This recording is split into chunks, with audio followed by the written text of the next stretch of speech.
Welcome to the D6 Family Ministry Podcast, a place where ideas, principles, and personalities come together to give you a ministry advantage that empowers the church and home. I don't know anything more important in our society or in the kingdom of God than to help the church, help the family. Discipleship is not an event, it's a way of life. And one day it just hit me that discipleship at home was not about doing more. It was about inviting Christ into what we were already doing. The goal of family ministry is not families sitting on the couch holding hands and singing Kumbaya. The ultimate goal is families that love God, love people, and make disciples of all peoples. So that's why you're here. You're here to say 1 hour a week, as significant and as awesome as it is, we know that it's not enough and we want to be intentional with every hour. You're listening to the D6 Podcast. Here are your hosts, Marianne Howard, Ron Hunter, and Josh Wooten. Okay, I've got a question for both of you. And it is, have you ever been part of starting a new trend that caught on and you thought, wow, look what that took, what happened out of that? Now, are you talking ministry or non-ministry? I would go either way, Josh, Okay. as long as it's appropriate for our podcast. All right, I've got a couple. One, the ministry one was birthed out of frustration at a volunteer one Sunday morning, but actually turned into a very positive thing. She was had some friends visit the church one Sunday, and she was out there meeting with them, and they asked her if she could come and sit with them, and she looked at them and said, "I'm sorry, I can't. I've got to go serve in the nursery. I have to go serve in the nursery." And I was having a moment, and I said, "Have to? Girl, you get to rock those babies while the parents get to experience Jesus and get to experience church. You don't have to do it. You get to." And I was being somewhat facetious, but there was a little truth behind it. But since our church adopted that get to mentality, and people actually, hey, we don't have to do this, we get to do this, and actually changed the shift in our volunteerism. And she actually liked it. She was like, "You know what, you're right. I don't have to. I do get to." So that was a positive trend. A trend that when I was younger, I grew up going to my grandparents' house on the weekends. I lived in the inner city somewhat, so I was all about some sneakers back like in 85 when Jordans first came out. So I would wear my Jordans. My grandma would buy them for me. But on the weekend, when I'd go stay at her house, me and my sister were a part of a square dancing group because they square danced on the weekends. So I was living in two completely different worlds from during the week and on the weekend. And I would show up to the barn dances wearing the bolo ties and the matching stuff with my sister, square dance with the towel and everything with Air Jordans on. And I didn't know that trend would ever actually catch on, but now I still wear Western shirts and Jordans. But if you look at a lot of country music singers these days, like that trend is actually catching on. They're wearing, their Western shirts, but a lot of them are rocking sneakers these days. So, yeah. I love it. I have two. Well, you guys know I love to wear feather earrings. You guys, the listeners may not know that, but every time we meet for podcast recording, I usually have on some gigantic, I don't wear little bitty ones. You have wings upon your lobes. Yes. I actually have some of my ministry partners constantly ask me what bird I killed on the way in.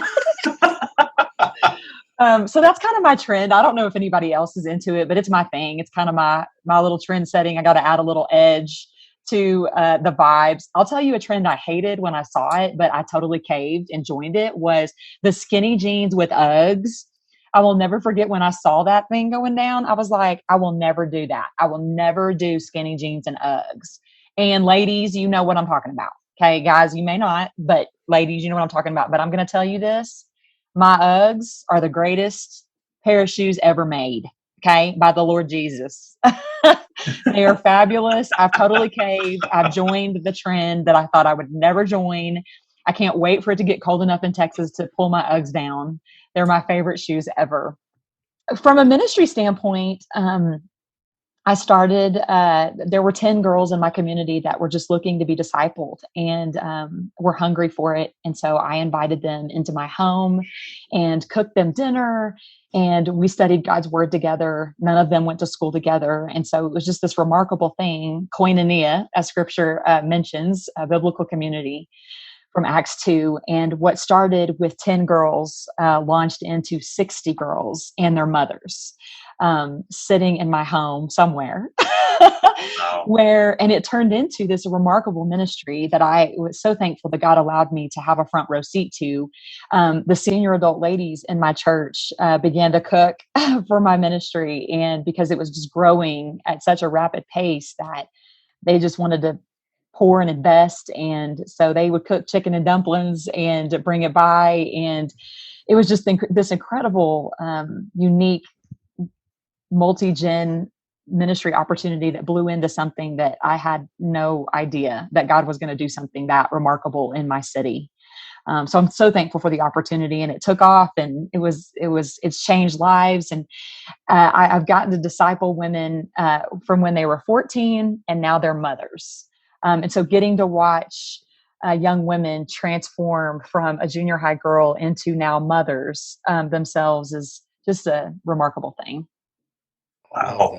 Well, mine's not near as cool as yours are. Both of yours. So I'm going to give my non-ministry and ministry. And my non-ministry, not as cool. My kids, especially my daughter, used to make fun of this one act that I would do going into the grocery stores. And she's like, Dad, only you. I mean, I would hear this all the time. Dad, only you. And here's the act. When I would get my shopping cart, I would whip out one of those wet wipes and I would wipe down my handle. I'd wipe down my hands. I would wipe down my cell phone. And all of a sudden, this pandemic came along and everybody started copying me. So, I became the cool dad at that point, and you couldn't find those wipes or anything else. Or anyway, I've done that for years. I'm not an overly clean freak, but there's a few things I just like to clean, along the process on that. And then kind of another one that's a little cool and near and dear that relates to even what we're doing with the podcast. It was 2006, this month exactly, that I think the Lord gave to me the idea of D6. We were working on the marketing campaign for the launch of a new curriculum marketing campaign that we were doing. I was working with a firm out of Chicago who was doing a major postcard mailing to thousands and thousands of churches. And I remember being on the phone with the gentleman, and I said, hey, I think I know what our heading should be. We need to shorten this Deuteronomy 6 down to D6. And I began to pitch the concept of D6, not the D6 conference, but the concept of D6. And I'll never forget his words. He listened and he goes, yeah, no, I don't think that is going to work. I'm like, no, I really think, and that's back before the days that when Deuteronomy 6 was cool, and all I was trying to do was capture this short little area, and it was in my hotel room in Birmingham, Alabama, in the year 2006 that God gave to me that item, and then it began to blow up and blossom from there. But I will tell you, the first year and a half took time. I was able to hire a marketing director that came along. His name was Matt. Many of you guys know him. And about 6 months later, I cast that vision to him, and he caught that vision and he helped communicate it. And then together we were able to sit down and brainstorm the conference, which launched in 2009. And so that's my Christian area of starting a trend that I'm super pleased to see what God has done with in there. So 2006, that would be 15 years ago. Wow. So anyway, good celebration, good birthday for that one. So awesome. Well, we're going to be talking with a lady today that has started a similar trend to what we just heard. When we can take and introduce something to our church that truly transforms it in a godly way and in a legacy finding way, that's what we're about. That's what we should be doing. And Mary Blosser has, without a doubt, she is a lady who has insight and wisdom, and I love her and her husband. Her husband wrote a blog for us on Deuteronomy 6. So you want to check out Dr. Blosser's blog. You can find his name, and he looks at it. He's a Hebrew scholar. But Mary has been very instrumental in taking her church that is a traditional, normal church like many of us attend, and she has helped them walk through the steps. And when we come back from this commercial break, we're going to listen to how she was the catalyst and give you insight for what you can do in your local church.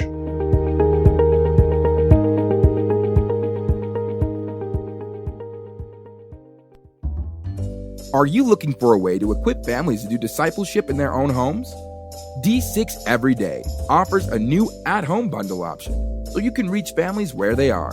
The same great D6 Everyday resources now bundled to fit your family.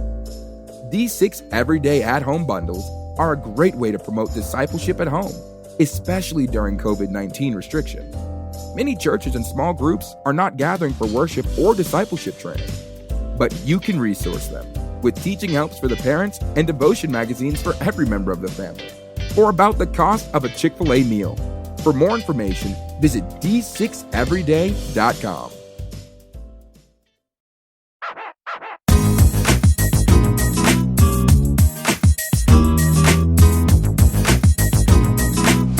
We are joined today by Miss Mary Blosser. She has most recently served as pastor of children and families at Buffalo Covenant Church in Buffalo, Minnesota, where she has implemented programs to develop a D6 focus in children's ministry and throughout the church. Her efforts have resulted in an exciting church and home partnership that is impacting the children, teens, adults, and grandparents of the congregation. Mary has 3 grown children, 8 grandchildren, and 3 grand dogs. She loves to help other families implement dynamic discipleship in the home. And I'm so excited to talk to you, Miss Mary Blosser. Thanks for being here. Thanks for having me. It's an honor. Thank you. Well, can you tell me, how did you learn about and adopt the D6 principle? Actually, it's kind of fun. It was at an Awana conference, a leadership conference, about 10 years ago, and I was given a DVD of Rob Reno talking about family ministry, and I almost threw it away because I hadn't heard of him. I didn't know anything about D6 or any of that. But, you know, it was a gift, so I felt obligated. So I listened to it, and he started in the book of Genesis and went through the Bible and explained how discipleship by God's plan happens in the home. And it's the responsibility primarily of the family, of the parents and grandparents, to disciple the next generation. So I was captivated. I thought, man, how come I didn't know this? How did I miss this? And began to do some research, and then worked with the rest of our church staff. And we talked about it, watched the video, and then made contact with Rob Reno, with Mark Holman. He came and met with us, and we read books by Richard Ross and the rest of some of the leaders in this movement, did the research, and found out this was what God was calling us to do. That is incredible. So what programs then have you personally implemented to have a children's ministry that is faith at home focused? Well, to begin with, we don't think of it as a program. And we don't think of D6 Faith at Home as something that's in a silo, that's a program, or that is just children's ministry. We look at it as something that is throughout all of the ministries of the church. And it's something that we've incorporated together, and we work together on those things. And we don't think of it as a program. Programs come and go. And new programs, matter of fact, when we first rolled it out to our congregation, you could see some were thinking, yeah, this is the latest fad. No, this is going back to what God has clearly directed the family to be and his plan for the family. And we just made that decision that we were going to guide and help our church family embrace the principles of family and discipleship that God has given us in his word. All of that being said, there were things specifically that we had to do. changes we had to make to existing ministry plans and programs, and new things that we implemented. But the idea of the D6 principles is not a program, but there's a lot of programming that happens. So I'll just go there and talk about some of those things. We have a big Awana ministry, for example. Yeah. A lot of kids. We believe it's a wonderful ministry. And when we made this change, we made changes to how we did Awana. For example, I started an Awana parent orientation with kind of fear and trembling, but the parents had to come and find out what Awana is all about, and we developed a stronger partnership with families. For example, I love the idea of a kid sitting with a leader learning a Bible verse at church, but I prefer a kid sitting with dad on the sofa at home, learning that same verse and having dad help him also engage in that verse in his daily life and apply it to normal things. So we engaged the parents very directly. We did things like contests and prizes and all that stuff that's part of Awana, but it was geared to including the parents. And it made a huge impact. So changes to Awana. We made changes on Sunday morning. Our church was a church that if you went in, the preschoolers went over there, and the elementary went over there, and the teenagers went over there, and the parents went in the worship center and reconvened in the lobby and went home with no shared faith experience. And we decided we wanted to have families worship together on Sunday morning. So we started Do 2, we called it, meaning do 2 hours. Worship together as a family in 1 hour, and then go to Sunday school in another hour. And what the blessing of that was that family worship experience, but also it gave us an opportunity to do parenting classes, grandparenting classes, and so on with the adults and engage them. And it took a lot of work. It took a lot of work to convince families that this was a good idea, that they should do this. But if you go to our church now, it's full of children, boys and girls, and occasionally things fly out of the balcony, like stuffed toys. But it's a family of families worshiping together, and it's okay. Oh, it's beautiful. And that shared experience is wonderful. So we had quiet bags for the boys and girls available, did a lot of training of the families, and we had Faith at Home Sundays on any fifth Sunday, where the whole service would be devoted to a D6 type principle, like having prayer in the home, or having faith conversations at home, or managing your time so that you can include faith experiences in the family. And we had worship guides that we created that followed the sermon series.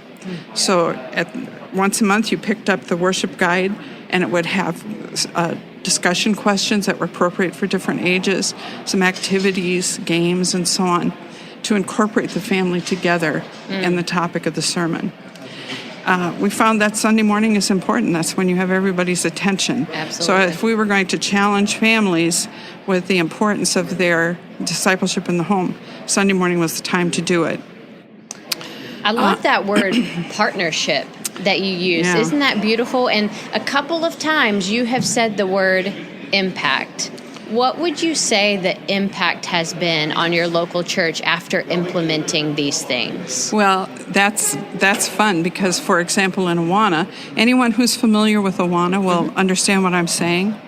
We used to have maybe 35 or 40% of the boys and girls finish a handbook in a year. Now it's about 90%. Wow. Just by bringing the parents on board and partnering with them and bringing them into the picture. And those are learning Bible verses and learning not just the verses themselves, but also learning to apply it as well, right? We ended up saying, hey, you do the discipleship and we'll provide the motivation. Right. We'll have the contests, the games, the fun, the prizes, but you're going to do the discipleship, and the parents have embraced this, and it's made a difference. Have you seen an impact in your community through this? Yes, and I'm glad you asked that.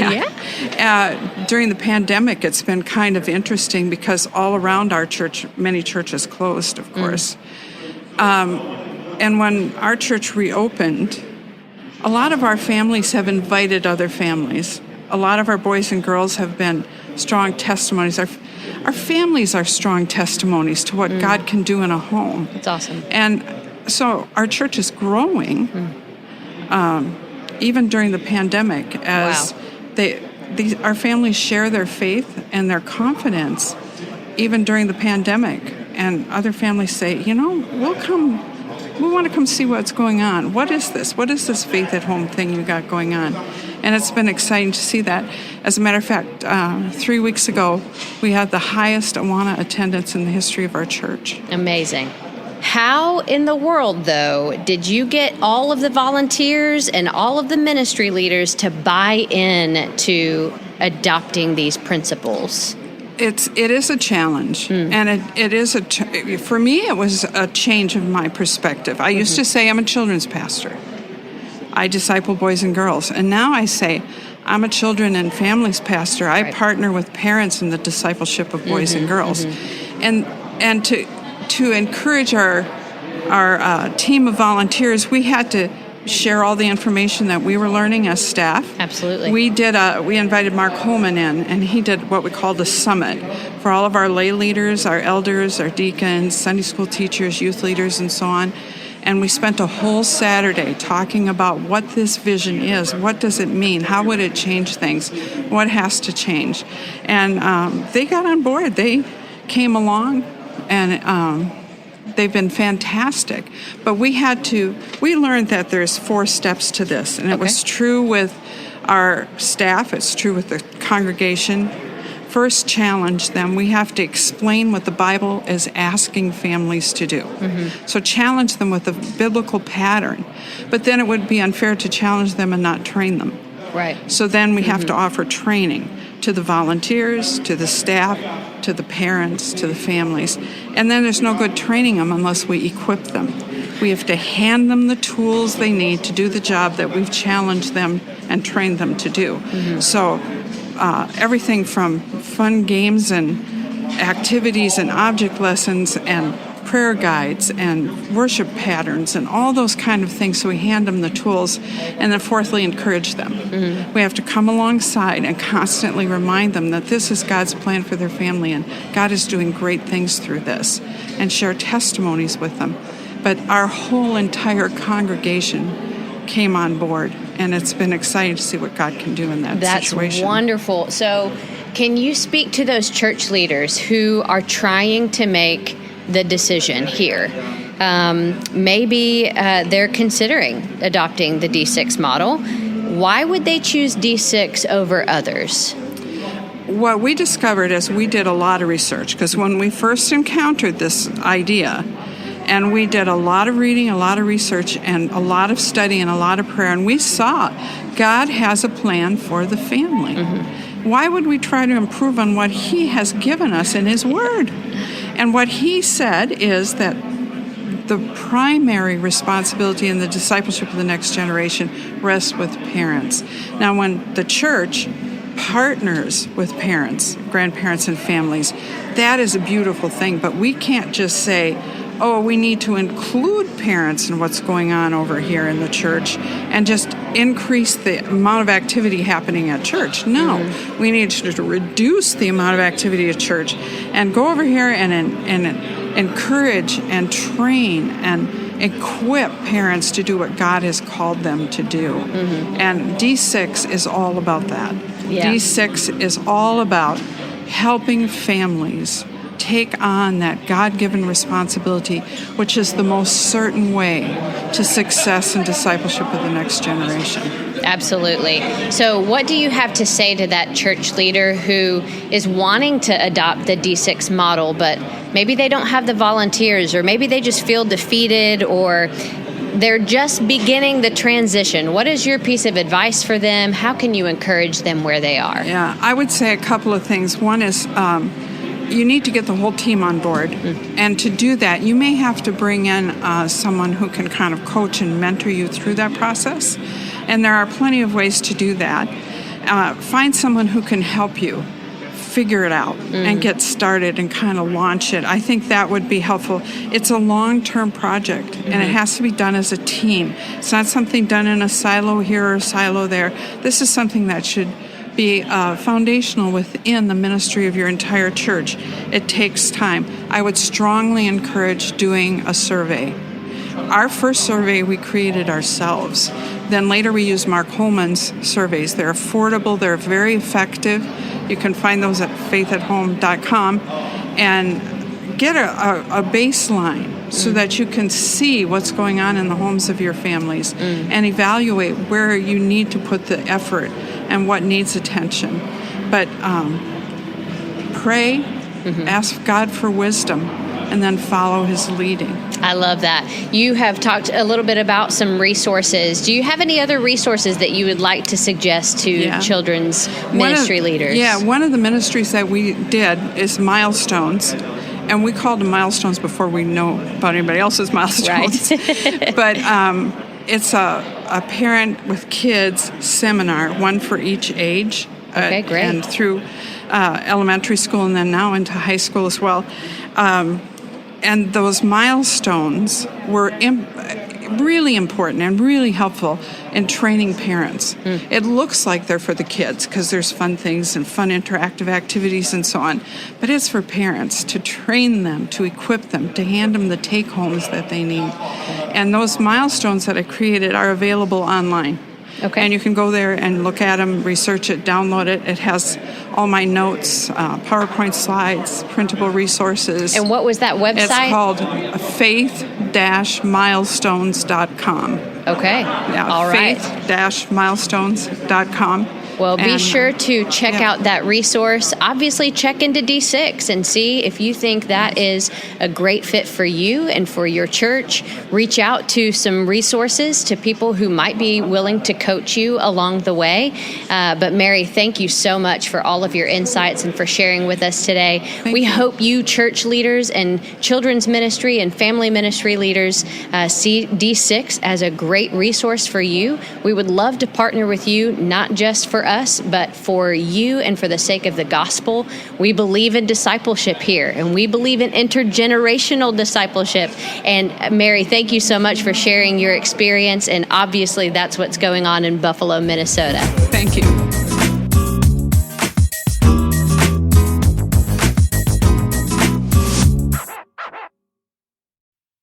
Start connecting with your family today with the D6 Family app, available for free. Based on Deuteronomy 6, D6 is the leading voice in family ministry. Scripture teaches that parents are the primary disciplers of their children. The D6 Family app delivers resources that are updated weekly and designed to equip you for generational discipleship. Resources include family fun questions, weekly splinks, parent pages, family fun nights, foundational talks, the D6 podcast, and more. Connecting with your family has never been this easy or fun. Download the D6 Family app today. Wow.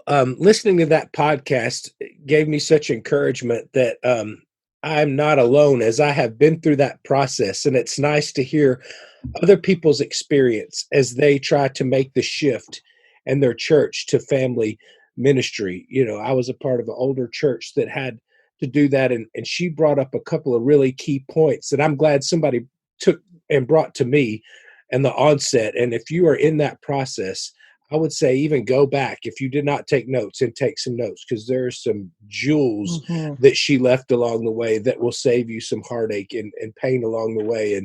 And that one of those things was developing that marathon mindset. You know, that it is going to take a while. It is a process, and you have to learn to embrace the process. But it all starts, like everything, from the top down. You have to have senior leadership on board, and it has to be done as a team. And if you can get those things right at the first, there is nothing that God cannot do. And that's one of the things that I was very much encouraged that she is sharing that wisdom so generously from her experience, because, you know, along the way, it's like those warning labels on items that they give you that may not make sense. You're like, it's on there for a reason. You know, if you try to change things too fast or try to do things without having your senior leadership on board, it can cause some heartache and a lot of pain. And I think you'd be wise to take some the sage advice that Mary Blosser gives here in this podcast.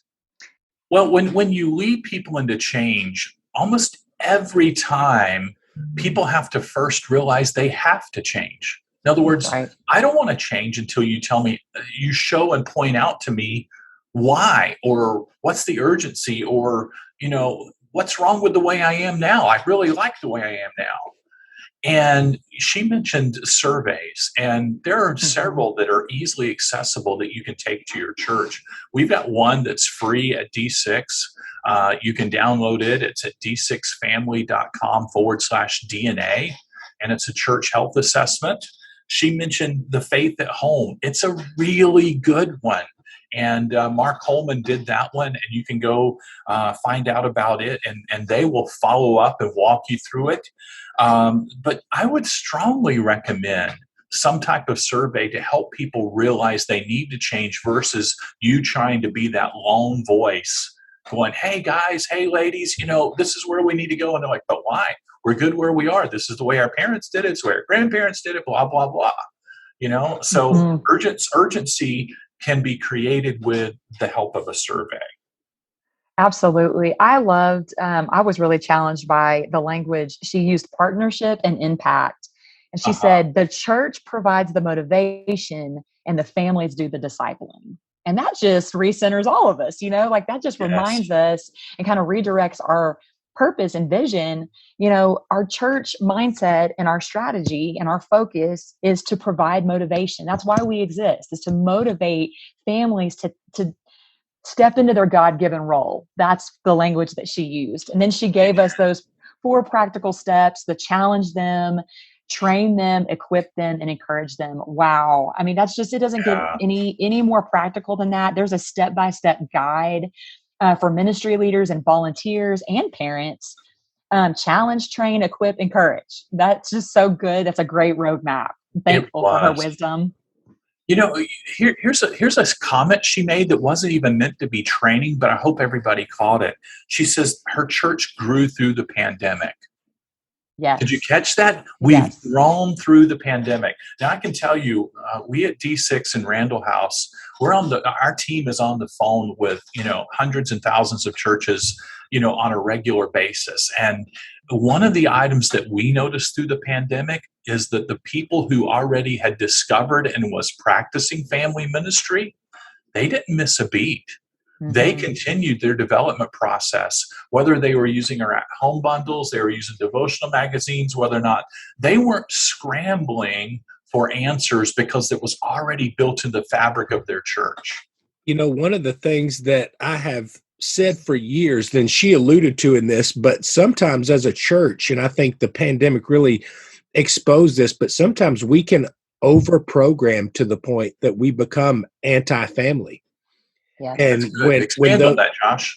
Well, sometimes that we can create so many events and so many programs and have everybody going in so many different directions with multiple, not to say women's ministry is not good or men's ministry is not good or Sunday school is not good, but sometimes you can try to do so much and so many things that they've got the hammer down to 11 and everybody's going their own direction that there is really no time left for family.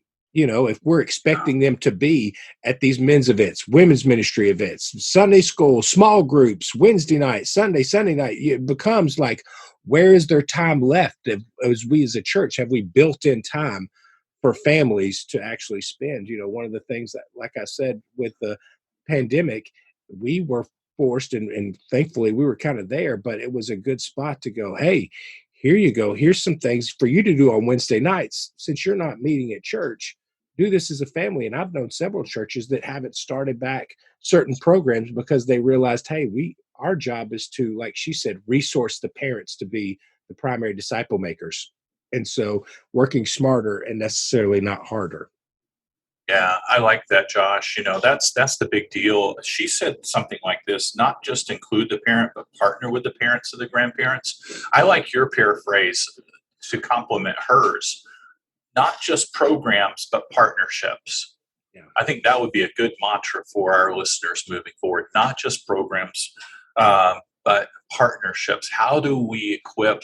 How do we resource? How do we train? Those 4 very items that Mary Ann mentioned that Mary did: challenge, train, equip, encourage. Keep those going and putting key tools into their hands. Without a doubt, Mary has seen the transformation, and I want to challenge our listeners that if you're in a church and you're frustrated or discouraged, you caught the bug of family ministry or D6 or whatever label you want to put on this. Do not give up. Keep casting that vision. Maybe share videos from D6 Plus or put a family ministry book into other leaders' hands. But maybe it starts from a Bible study or a coffee shop conversation that you want to meet over several weeks, and you ask that question, what would it look like if we started adopting some principles of partnering church and home, of partnering with parents and grandparents for generational ministry, and see what God does with this, and see if you can't become a Mary Blosser and see that radical change take place in your church. Next week, we're going to be interviewing somebody that is not our typical guest. He is an illusionist. He was part of the D6 entertainment that kind of breaks things up, but he also has a story of his own to tell. His name is Scott Humston, and you'll not want to miss his story and what his ministry is all about. Next week, Scott Humston. Until then, we're praying for you that you have an incredible time of ministry, connecting generations, and doing exactly what Mary Blosser said, partnering with the key people for generational impact.